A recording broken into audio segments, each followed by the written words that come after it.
Hi, my name is Sam Fell. I'm director of my latest film, Chicken Run, Dawn of the Nugget.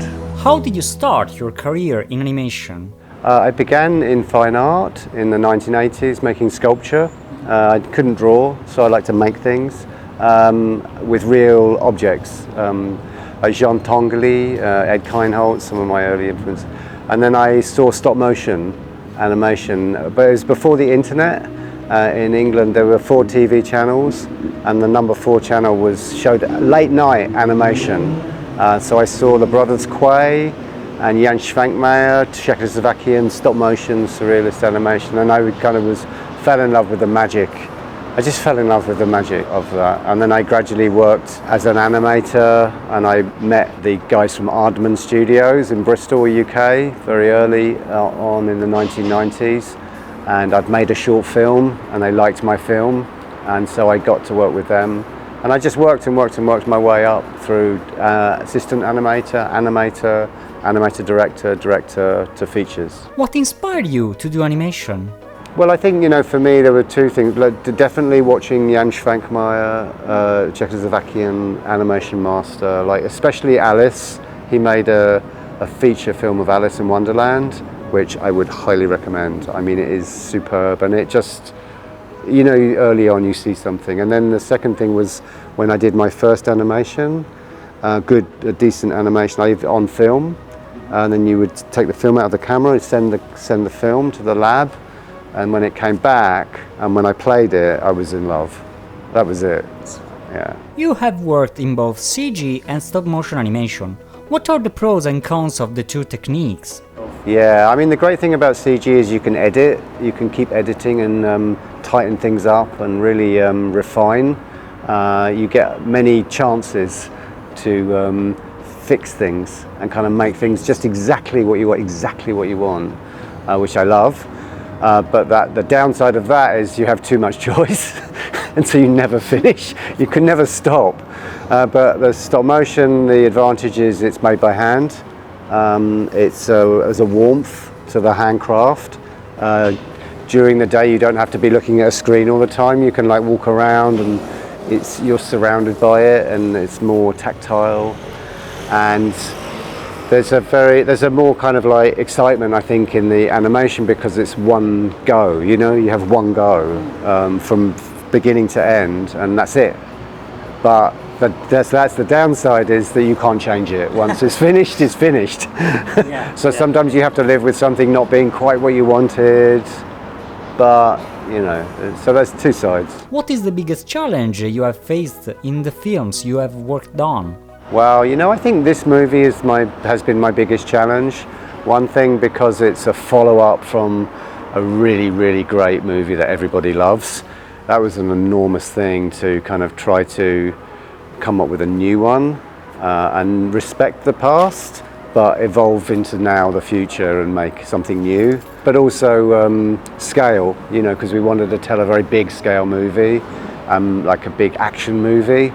And it created a lot of headaches and problems for scale. So it's the biggest feeling movie I've made. You directed Flushed Away in 2006, and now Chicken Run, Dawn of the Nugget.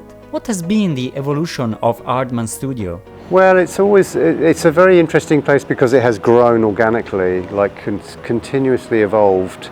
And so it's never had any kind of really big change to it. It's the same method in its heart. Most people are still doing stop motion. Over the years, it's grown a little bigger each time. Short films, half hours, feature films, and more people are involved. So the organisation has to be more, organised than it used to be. So it's not really changed so much. It's just grown gradually into the big thing it is now. But the big thing that happened recently was that the studio was given to the employees, so it's an employee-owned partnership now, so it's remained independent, which I think has allowed it to be itself and not have any major trauma. Aardman collaborates with other studios to make its films. What did the collaboration with Netflix bring for Chicken Run, Dawn of the Nugget? It's always different, you know. You always need a partner because, you know, simply Aardman is small. It needs distribution to kind of get to the world, and it needs money, budget to kind of like make the thing in the first place. In this case, in particular, Netflix have been like a great partner because they've been very understanding that it's a British movie and that it's for a global audience, and Netflix has a global audience. So it's an American company, but with a more global outlook, and that's been really useful. And you know, our key sort of executive, Aram at Netflix, is a very clever guy, you know, and he loves good movies, and he's made good suggestions to be, you know, very helpful suggestions. What happens in this second chapter of Chicken Run? I mean, it's the next chapter of their story. You know, at the end of the first movie, they escape to a paradise island, away from trouble, away from the humanity. And now the hero of the first film was Ginger. She got what she wanted. She won freedom for everybody. Now she has that. What is going to be her next challenge? It turns out that her next challenge is motherhood, because her daughter turns out to be just like her, in a way, a chick off the old block. And although now Ginger wants to keep her safe on the island, Molly is a freedom seeker in her own right, and she wants to get out and see the world, and that is the beginning of the conflict. So that's the story.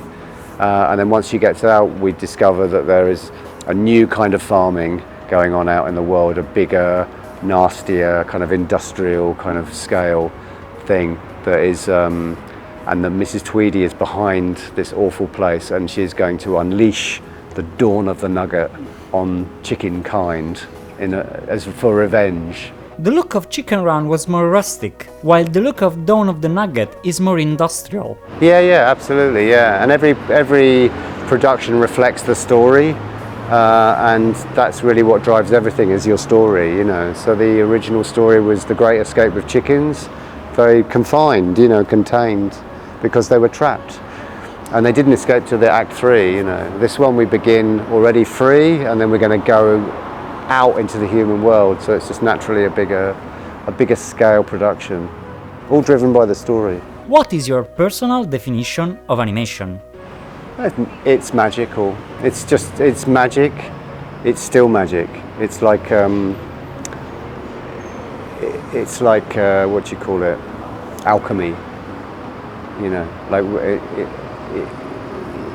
100 years ago, or 200, 300 years ago, you would be called a witch if you did this. But yeah, it's yeah.